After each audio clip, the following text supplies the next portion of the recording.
I never believed in ghosts. Not the kind that haunt old houses anyway. But sometimes I wonder if the real ghosts are the ones we let inside our hearts. The ones that whisper to us when the lights go out and everything we thought was normal begins to rot from the inside. My name is Ethan, and this story isn't about some haunted mansion or cursed mirror. It's about my fiance, Claire, or at least, the woman who said she was Claire. I met her 3 years ago at a wedding in Vermont. She was beautiful in that quiet old soul kind of way, brown eyes that seemed to hold entire winters inside them, and a smile that could thaw even the coldest room. She was an artist, a painter who loved foggy mornings, antique shops, and old jazz records. I remember thinking how strange it was that she had no social media. I like being a mystery, she had laughed when I asked. We dated for a year before I proposed. It felt right. Claire wasn't just the woman I loved, she was calm, gentle, the kind of person who made the world slow down when she was near. When she said yes, I swore I'd spend my life protecting that peace. Our engagement was supposed to be perfect. But then the nightmare started. It began with small things. Claire would wake up in the middle of the night, gasping for air, whispering things like, "Don't let her in, Ethan," before collapsing back into sleep. At first, I thought it was stress, wedding planning, long work days, maybe some anxiety. But then her paintings changed. She stopped painting bright fields and coastal sunsets. Instead, she started painting faces. Always the same woman. Long black hair, pale skin, dark circles under her eyes. Sometimes the woman was standing outside a window. Sometimes she was lying in bed next to us. One morning, I found a new canvas on her easel, half finished, and the woman's face looked exactly like Claire's. When I asked her about it, she just smiled faintly. "She used to live here," she said. "She doesn't like when I paint her." I stared at her, confused. "Used to live here?" "Claire, what are you talking about? We moved in 2 months ago." She blinked slowly, like she was trying to remember something.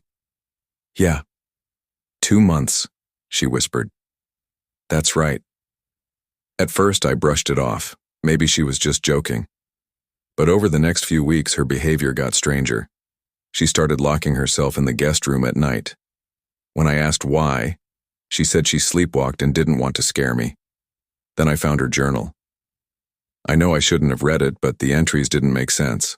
Pages filled with lines like, "The woman in the mirror says she's the real Claire," and "Ethan doesn't remember what happened in Vermont. I can't let him remember." The handwriting didn't even look like hers, jagged, sharp, as if written by someone in a hurry. That night, I confronted her. She looked at me with tears in her eyes and whispered, "Ethan, do you really remember how we met?" The question froze me. "What do you mean?" "At the wedding," she said. "Do you remember the name of the bride?" Of course I did. Her name was Julia. Or at least, that's what I thought. But when I tried to say it, my mind went blank. I couldn't recall anything about that day, what the venue looked like, who else was there, even how I'd gotten there. Claire smiled softly. That's what I was afraid of. The next morning, she was gone. I reported her missing. The police came, asked the usual questions, when I'd last seen her, what she'd been wearing, if there was any trouble between us. But something was wrong. When they asked for a picture of her, I realized that every single photo on my phone where Claire had been was blank. I don't mean blurry or corrupted, just empty. Like someone had erased her from existence. I showed the officer a photo from our engagement party, me holding a glass of champagne, smiling at someone whose shoulder was barely visible in the corner. "That's her," I said desperately. He frowned. "You mean this?" "That's just a shadow, sir." I started to panic. I checked my laptop, my email, everything. Not a single trace of Claire.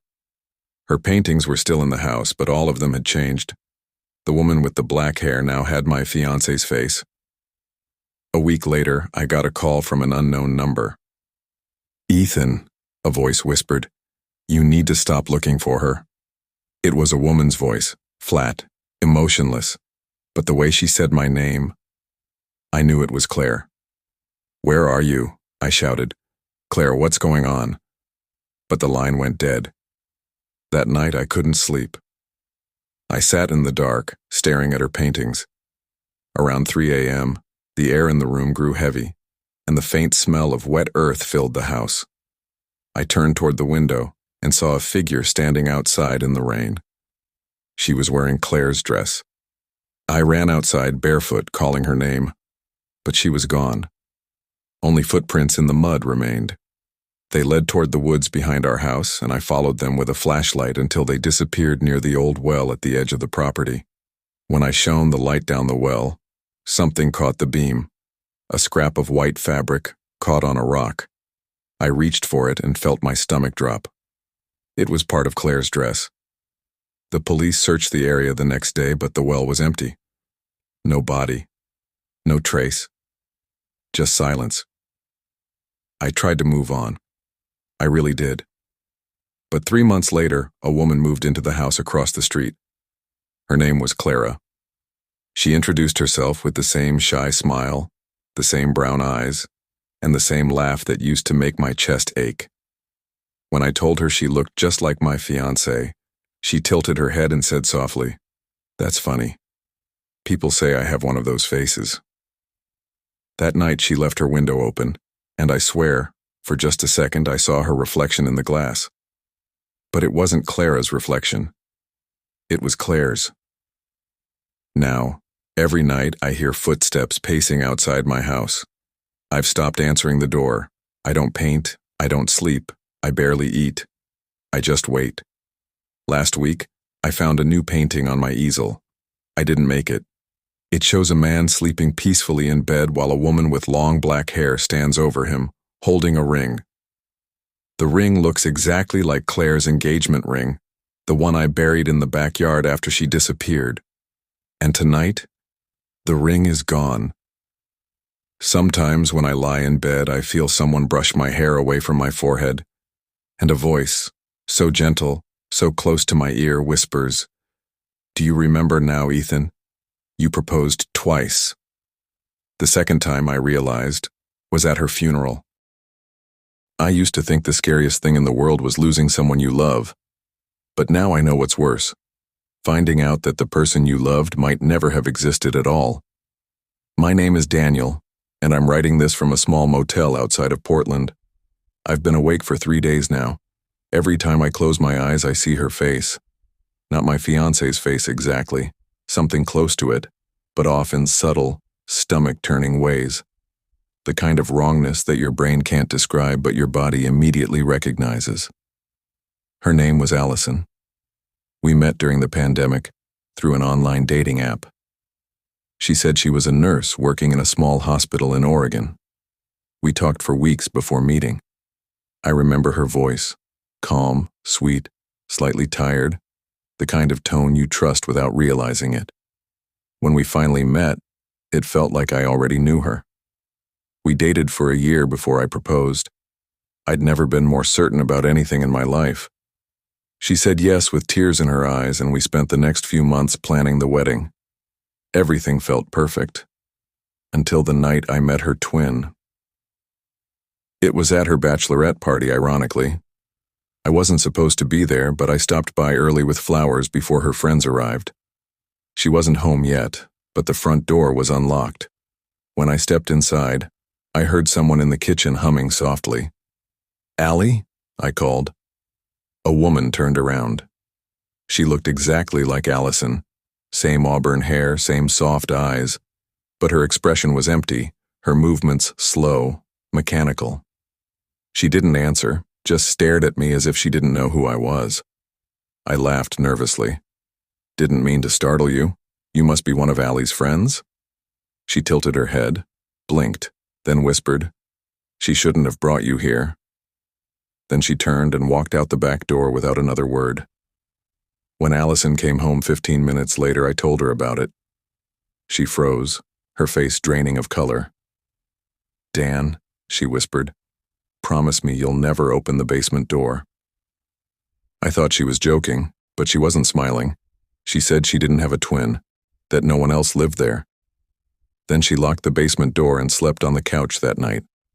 I tried to ask more, but she brushed it off the next morning, claiming it was stress. I wanted to believe her, I really did. But I couldn't shake that voice in my head. She shouldn't have brought you here. A week later, Allison went missing. She'd gone shopping and never came back. Her phone was found on the highway, screen cracked, still playing the same song she'd left on in the car. The police launched a search, but after 3 days they had nothing. I refused to give up. I drove to her house every night, hoping she'd walk through the door. Instead, I started noticing things. The basement door would be unlocked even though I never touched it. The lights would flicker when I said her name. And sometimes, at 3 a.m., I'd hear faint knocking coming from below the floorboards. Slow, deliberate knocks. One night I couldn't take it anymore. I opened the basement door. The air smelled of metal and damp earth. The stairs creaked under my weight. I aimed my flashlight down and saw something carved into the wall. Dozens of names, scratched over and over. And then I saw her. Allison, tied to a chair, pale, weak, eyes sunken but alive. "Dan," she croaked. "She's upstairs." Before I could move, footsteps echoed above us. Someone was humming.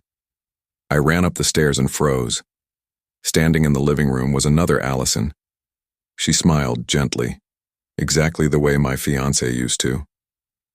"Dan, baby," she said, her voice warm. "What are you doing down there?" I stared at her, then back toward the basement. Both of them were real. "I don't understand," I whispered. The Allison in the living room tilted her head and smiled wider. "You found her too soon." I bolted. I ran out of the house into my car and drove until the sun came up.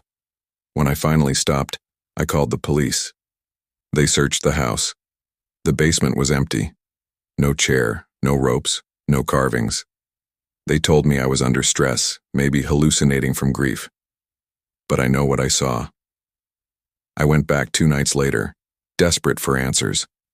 The house was quiet, empty, until I saw a light flicker in the living room. I stepped closer and froze. There, sitting on the couch, was Allison. She looked up and smiled softly. "Dan," she said, "you shouldn't have left me." I didn't move. "Which one are you?" Her smile didn't fade. "Does it matter? We're the same now." Then she tilted her head, and her voice dropped an octave. "Come downstairs. I want to show you something." I ran again, but she didn't chase me. She didn't need to. Because when I got home that night, there was a note taped to my door. It said, "You can't marry her. She's already taken." The next morning, my reflection blinked after I did. I've been staying in motels ever since. Every night I see her face outside my window. Sometimes it's Allison, sometimes it's her double, and sometimes it's both. Blended together like one terrible, shifting thing that smiles when I don't. A week ago, I got a text from her number. Just one sentence. "The wedding's still on, Dan. You never said no." I threw the phone away, but it doesn't matter. She keeps finding me. Tonight, the TV turned on by itself. A wedding video started playing. Our video. But with one difference. When I lifted the veil, it wasn't Allison underneath. It was me. And from the screen, my own voice whispered, "You said yes." I was never a believer in the supernatural. My world was built on logic, facts, and clear lines of reason. But that all changed the day I found the photograph, the one that showed my fiance smiling beside me, 5 years before we'd ever met. My name's Andrew, and until recently I was just another guy with an ordinary life. I worked as a freelance photographer in Seattle. I wasn't rich, but I loved my job, and I loved her, my fiancée, Emily. Emily was the kind of person who made every room warmer just by walking in. She had this quiet confidence, the kind that drew people to her without effort. She was a history teacher, passionate about old buildings and forgotten stories. We met when I was hired to photograph a local museum restoration project. She was there researching a 19th century family who had once owned the estate. We fell in love fast. Within 6 months, I asked her to move in with me. Within a year, we were engaged. But everything changed after her grandmother passed away. Emily inherited a few boxes of old things, letters, jewelry, black and white photographs. Most of it was harmless nostalgia. But there was one photo that didn't fit. It showed a couple standing in front of an abandoned farmhouse. The man was me. Same face, same scar on my eyebrow, even the same camera strap hanging from my shoulder. The woman beside me looked exactly like Emily. The date on the back said, October 1978. At first I thought it was a coincidence, a trick of the light, maybe someone who looked like us.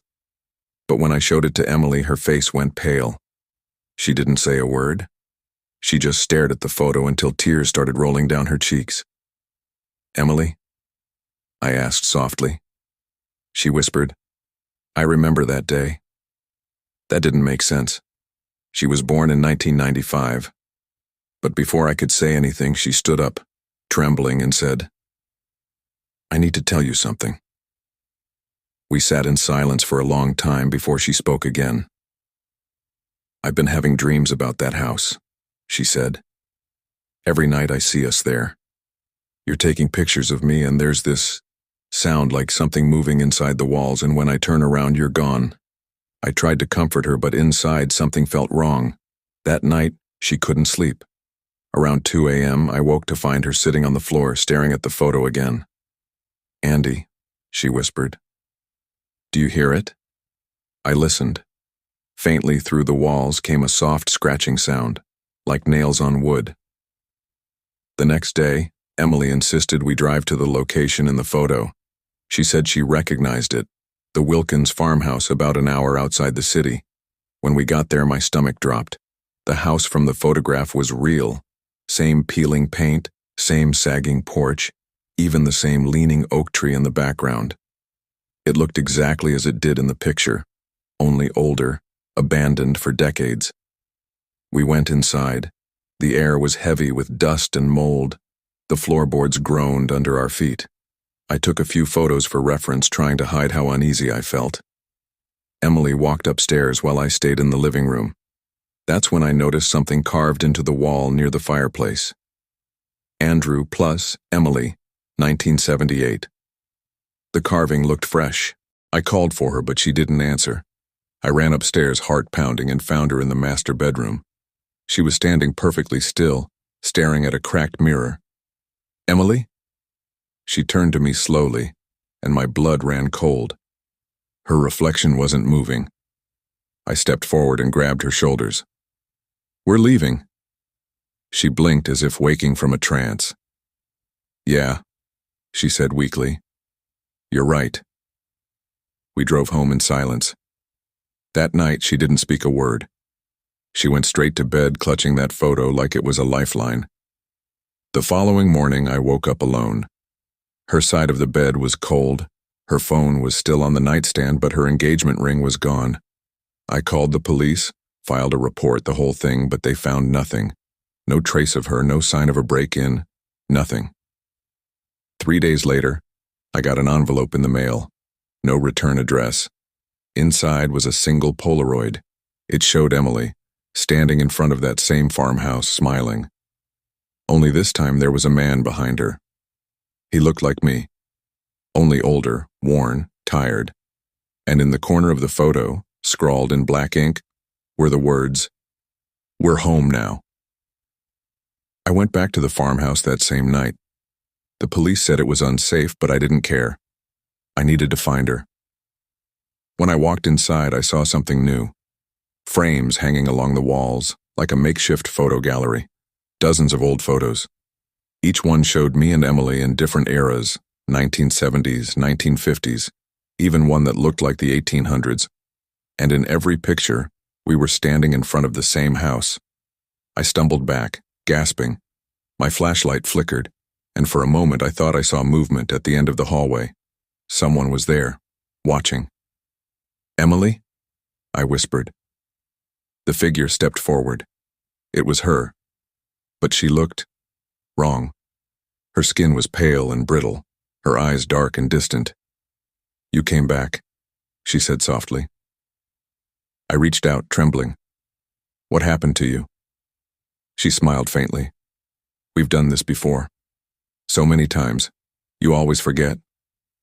Before I could speak, the air grew cold. The walls began to creak, the floorboards shifting like the house itself was breathing. She took my hand and whispered, "You took my picture here once. That's how it started."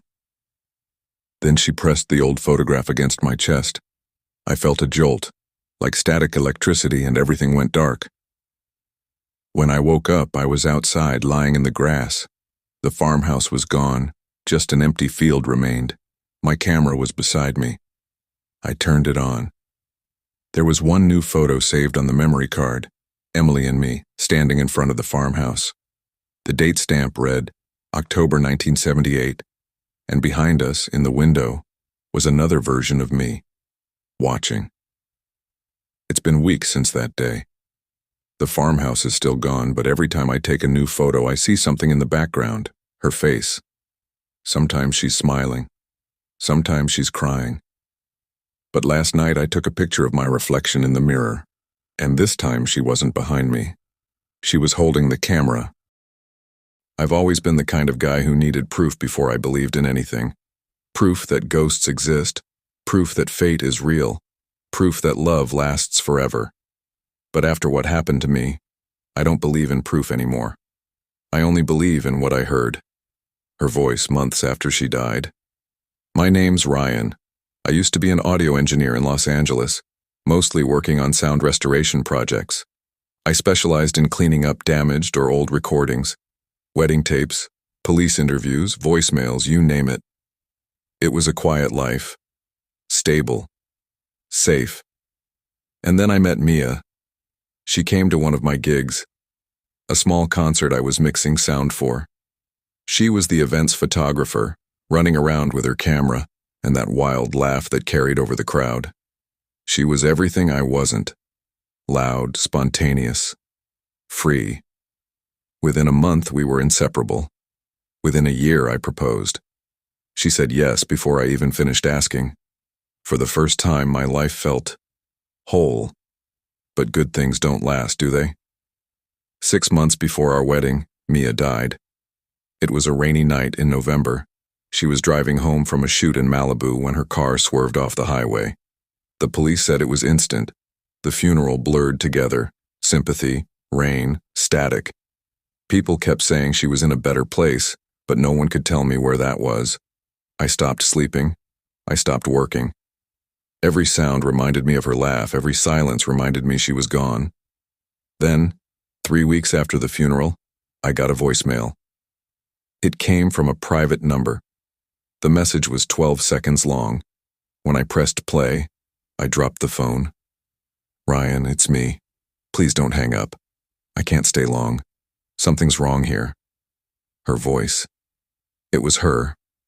I would have known that sound anywhere. The way she said my name, soft and hurried. At first I thought it was a prank, some sick joke. But I replayed it again and again, isolating every frequency, running it through my software. The waveform was unique. The pitch, the tone, the breathing pattern.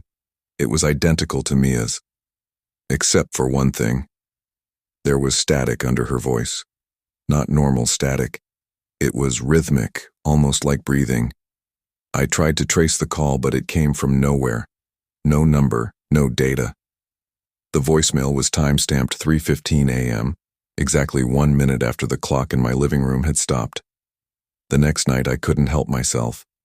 I went into my studio, hooked my phone up to the speakers, and started cleaning the audio, just like I'd done for clients hundreds of times before. When I slowed the clip to 50%, I noticed something new. Under her voice, buried deep in the static, someone else was whispering. "She's not supposed to talk." I froze, rewound, played it again. The same voice, quiet but clear, like a breath against the mic. "She's not supposed to talk." The next day I visited her grave. I didn't know what else to do. I remember kneeling beside the headstone, the air cold and still. "If this is you, Mia," I whispered, "please, tell me what to do." My phone buzzed in my pocket, one new voicemail. I didn't even have service out there. Hands shaking, I pressed play. "Don't come back here," she whispered. "They know you're listening." Then the static screamed. It wasn't noise. It was voices, hundreds of them, overlapping, crying, begging. My phone glitched and powered off. When I turned it back on, both voicemails were gone. For days I tried to move on, but that voice haunted me. I started hearing faint sounds around the apartment at night, breathing through the vents, whispering through the static of my old speakers. Once I woke up to the faint buzz of my answering machine. I hadn't used it in years. The red light was blinking. One new message. When I pressed play, her voice filled the room. "Ryan, I'm in the recordings. You can find me." My knees nearly gave out. "What recordings?" I whispered. No answer, just faint laughter, like someone far away. Then the sound cut off with a high-pitched whine. I sat in silence, heart pounding, before realizing something. I'd stored thousands of recordings on my external hard drives over the years, wedding tapes, interviews, music sessions. Was she saying she was inside one of them? I started listening. Days turned into nights. I went through every file I'd ever made one by one, hours of background noise, people talking, music echoing off walls. I found nothing. Until the last folder. It was titled MIA, Final Mix. I didn't remember naming it. Inside was a single audio file, 47 minutes long. No metadata, no waveform preview. I hit play. For the first 10 minutes, there was nothing but silence. Then I heard footsteps.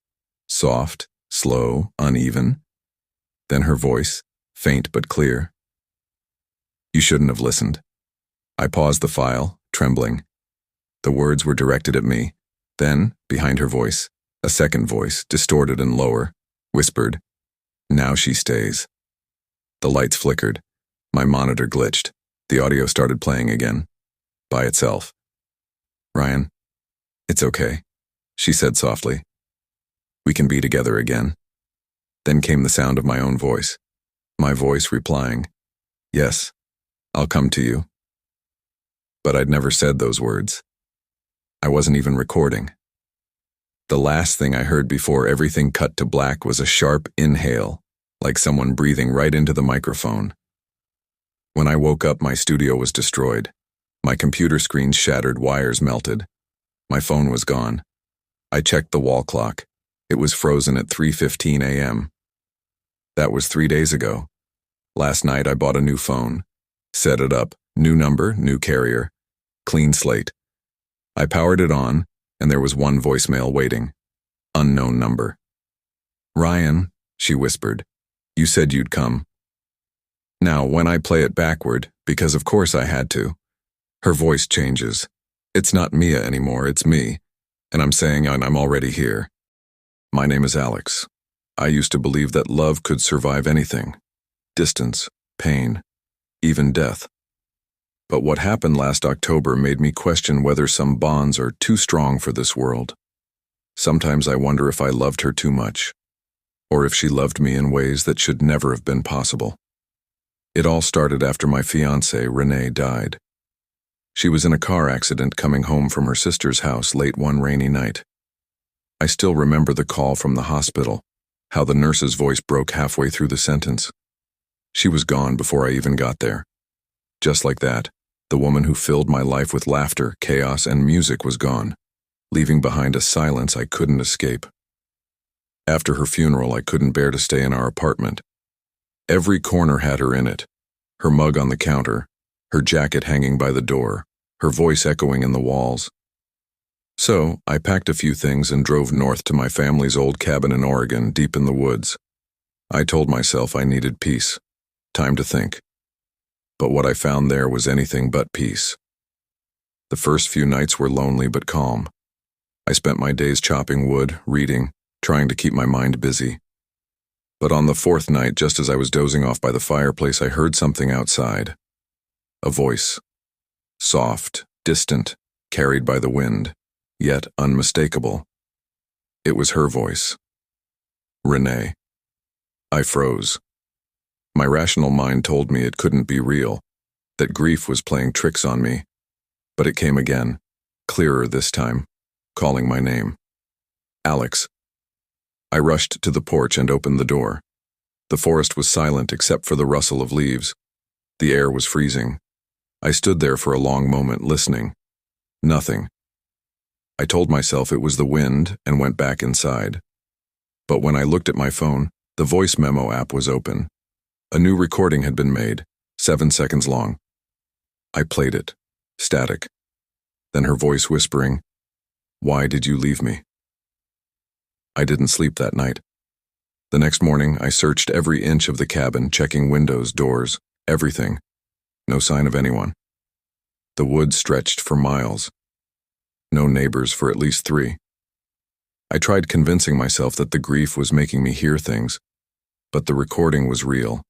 I hadn't imagined that. That night, I sat by the fire again, clutching her favorite scarf. It still smelled faintly like her perfume. Around midnight, the power went out. The fire dimmed to embers. I got up to grab a flashlight when I saw movement outside the window. Just a flicker of something pale moving through the trees. Then, faintly, that same voice. Alex. It was closer this time. I grabbed my coat and flashlight, my heart pounding. "Renee?" I called out. No answer. The beam of my flashlight cut through the dark forest, landing on the path that led to the lake. And there, between the trees, I saw her. Renee. She was standing barefoot in the snow, wearing the same blue dress she'd been buried in. Her hair was wet, clinging to her face, but she was smiling. "Alex," she whispered, holding out her hand. "You came." I took one step toward her, and then she vanished. Just like that. I stood there shaking, my breath clouding in the cold air. Then, from behind me, I heard something snap. A branch. I spun around, but the forest was empty. When I turned back toward the lake, there was something new. Footprints in the snow, bare footprints leading from the trees straight to the water's edge. But there were no prints coming back out. That's when I noticed the ring, our engagement ring, lying half buried in the snow beside the footprints. My stomach dropped. I'd buried that ring with her.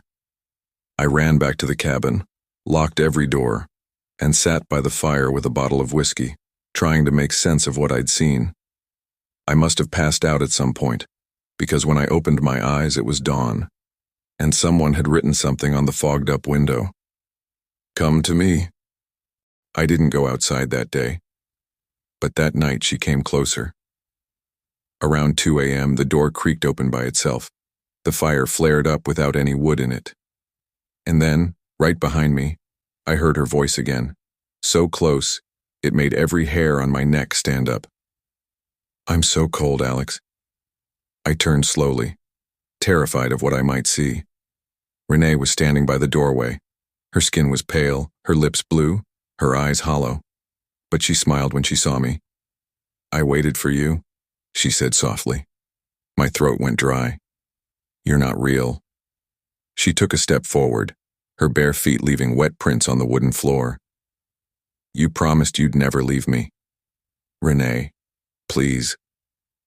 Before I could finish, the lights flickered back on, and she was gone. The only thing left was the puddle of melted snow where she'd stood, and a faint trail of footprints leading out the door. I followed them to the edge of the porch, where they simply stopped, just disappeared into the darkness. The next morning, I packed my bags. I couldn't stay another night. But when I started the car, the radio came on by itself. The static cleared, and I heard her voice again. "Don't go, Alex. You said forever." The engine died. No matter how many times I turned the key, it wouldn't start. I sat there shaking, staring at the tree line. And then I saw her again, standing just beyond the woods, watching me. I ran back inside, slammed the door, and stayed there until morning. When I finally dared to go out again, her footprints were gone. I left that cabin the next day, sold it, moved across the country. I thought it was over. But last week I got a package in the mail. No return address. Inside was a small wooden box. I opened it, and there was her engagement ring, and a note, written in her handwriting. "You promised me forever. The woods remember." That night I dreamed of her standing at the edge of the lake again, whispering, "It's time to come home."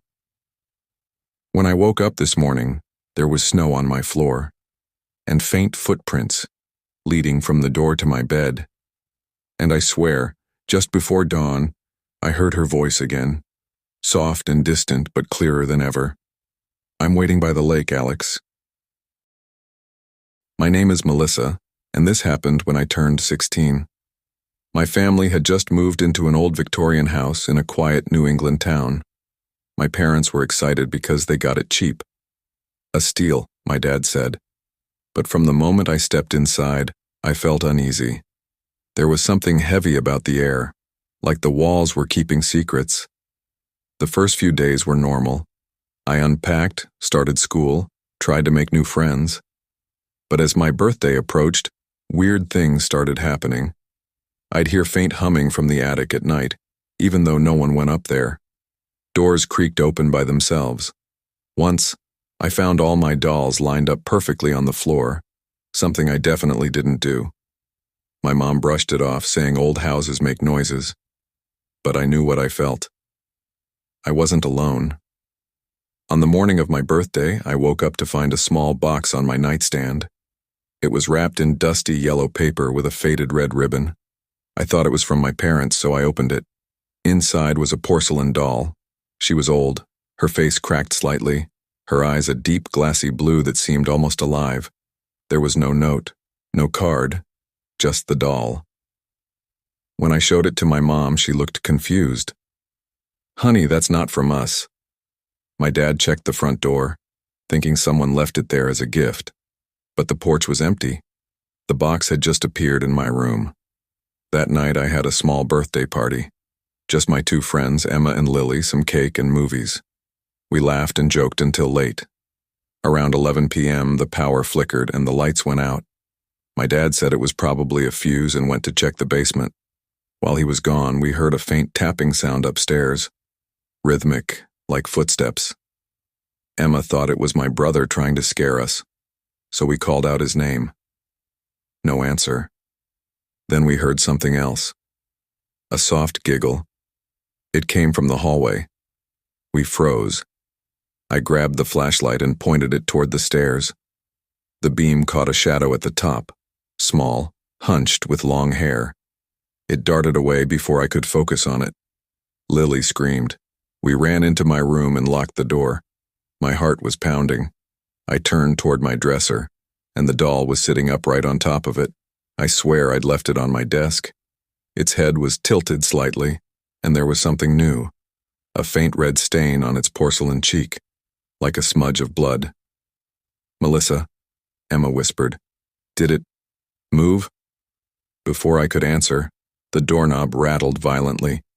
Someone, or something, was trying to get in. "Dad," I yelled, "stop it." But there was no reply. The knob twisted harder until I thought it would snap. Then it stopped. Silence. We stood there for a full minute before Lily dared to peek out the window.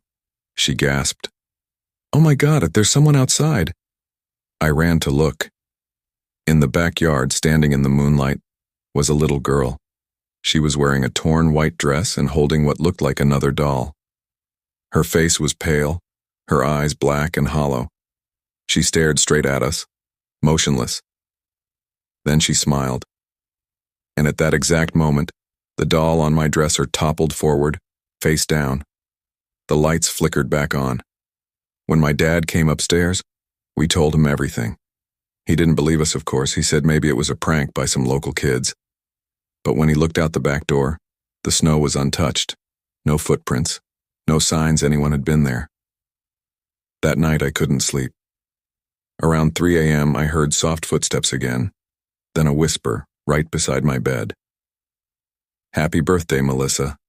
I froze. My breath caught in my throat. I turned my head and saw the porcelain doll sitting on my pillow staring at me with those glassy blue eyes. I screamed. My parents came running, but when they turned on the lights, the doll was gone. Completely gone. We searched the whole house. Nothing. For weeks, nothing else happened. I convinced myself it was stress. But a month later, while unpacking boxes in the attic, I found something that made my blood run cold. There, sitting in the far corner beneath a dusty blanket, was the same porcelain doll, only older, more cracked, and wearing the exact same torn white dress as the girl we'd seen in the yard. And next to it, half buried under old newspapers, was a photograph. A little girl, maybe 10 years old, smiling, holding that very same doll. On the back, written in faded ink, were the words, Melissa, age 10. But I wasn't even born when that picture was taken. I showed it to my mom and she went pale. "That's impossible," she whispered. "You look exactly like her." That night I dreamed of the little girl again. She was standing at the foot of my bed, smiling, holding out the doll. "It's your turn now," she said softly. When I woke up, the doll was sitting on my nightstand again, clean, uncracked, just like the day it first appeared. And on its cheek, written in small red letters, were the words, "See you next birthday." My name is Alyssa, and I used to think I understood what fear was. I've watched horror movies, walked through haunted houses, even spent a night in a cemetery with my friends once for fun. But what happened to me last year, in the apartment I shared with my fiance, Derek, taught me that true horror doesn't come from what you can see. It comes from what whispers your name when you're alone. We moved into that apartment in Seattle because it was cheap and close to Derek's new job. It wasn't much, small, old, creaky, but it had charm. We painted the walls, put up fairy lights, and made it ours. The only thing I didn't like was the door in the hallway that led to a small storage closet. It was strange, narrow, bolted with a latch from the outside, and colder than the rest of the apartment. The landlord told us it was just an old utility closet and not to worry about it. "Best to keep it shut," he said with a half smile. "You don't want drafts getting in." For the first few weeks, life was perfect. Derek and I were happy, planning our wedding, talking about future kids, all the normal stuff couples dream about. Then one night, something changed. It started with knocking. Soft, rhythmic, coming from inside the closet door. At first I thought it was the pipes, or maybe a mouse. But the knocks were deliberate, slow, steady, like someone knocking to be let out. I woke Derek, but when he checked, the sound stopped. He opened the door, flicked the light on, and revealed nothing, just empty shelves and old paint cans. We laughed it off, but the next night, it came again. Only this time, I heard whispering too. At around 2:30 a.m., I woke up to a faint murmur. It sounded like someone talking just beyond that door. Soft, urgent, almost pleading. I held my breath and listened. Then I heard my name. "Alyssa." My whole body froze. It wasn't Derek's voice. It was a woman's. When I told him in the morning, he tried to be supportive, but I could tell he thought I was dreaming. "Babe, it's an old building," he said. "These walls probably have air vents or something." But the voice didn't stop. Every night it got louder. Sometimes it would whisper my name. Other times it would say fragments of sentences, things like, "Help me," or "Don't let him in." Then came the night that changed everything. I woke up around 3 a.m. to the sound of someone crying. It was coming from the hallway. That same voice, low and broken. Derek was fast asleep beside me. I grabbed my phone flashlight and crept out of bed. The closer I got to the closet door, the louder the crying became. My heart was racing. I pressed my ear against the wood and whispered, "Who's there?" Silence. Then, 3 slow knocks. I stepped back. My hand trembled as I reached for the latch. I don't know why I did it. Maybe curiosity, maybe fear, but I undid the latch and pulled the door open. A gust of freezing air rushed past me, blowing out my flashlight for a moment. The closet was pitch black. Then I saw her. A pale, thin woman crouched in the corner, her back to me, her long hair hanging over her face. I gasped and stumbled backward. "Derek!" I screamed. He came running, but when he turned the light on, she was gone, completely gone. We searched every inch of that closet. Empty. The air was still cold, though, the kind of cold that sinks into your skin. Derek was shaken but tried to stay rational. "Maybe someone was squatting here before we moved in," he said. "You imagined it." But I didn't imagine her. I knew what I saw. Over the next few days, Derek became distant. He stopped sleeping, started locking the bedroom door at night. One evening, I caught him standing in front of the closet just staring. When I asked what he was doing, he said, "She keeps calling me now." That sent chills down my spine. "Who?" I asked. He looked at me with hollow eyes. "The woman in the closet." He said she told him her name was Rachel, that she used to live here with her fiance too, until he killed her. "She said she never left," Derek whispered. I wanted to believe he was joking, but his voice was shaking. The next night I woke up to the sound of the latch opening. When I turned toward the hallway, the closet door was wide open, and Derek was standing inside, whispering to the darkness. I called his name, but he didn't move. Then slowly, he turned around. His face was pale, his expression blank. "She wants to meet you," he said softly. I ran. I locked myself in the bedroom and called 911, but when the police arrived, Derek was gone. The closet was empty, cold as ice. They searched for him for days. No trace. After a week, I went to stay with my sister. I tried to forget, but I couldn't sleep. I kept dreaming of that woman, crouched in the corner, whispering my name. A month later, the landlord called. They found Derek. His body was discovered inside the closet wall, sealed behind a layer of plaster and insulation. The coroner said he'd been dead for at least 2 weeks. But that was impossible. I'd seen him, talked to him, days after that. When the investigators opened up the rest of the wall, they found something else. A mummified skeleton of a woman, curled up just a few feet away from where Derek's body was. Her engagement ring was still on her finger. The landlord confirmed her name from old records. Rachel. After that, I moved out of the city entirely. But sometimes, when the house gets quiet at night, I hear it again. A faint knocking sound, slow and deliberate, coming from behind the closet door in my new home. And last night, as I was drifting off to sleep, I swear I heard a whisper. "Alyssa." Followed by a voice I recognized all too well. It was Derek's. "Don't let her in." My name is Hannah, and I want to start this story by saying something no one ever believes. If you ever find an engagement ring that isn't yours, don't touch it. I was 27, living alone in a small apartment above an antique bookstore in Maine. I'd recently gone through a bad breakup and was trying to start over. It was a cold November evening when I found the ring. It happened while I was walking home from work. The street was quiet, lined with bare trees and old street lamps. I noticed something glinting near a storm drain, a delicate silver band, half buried in a pile of wet leaves.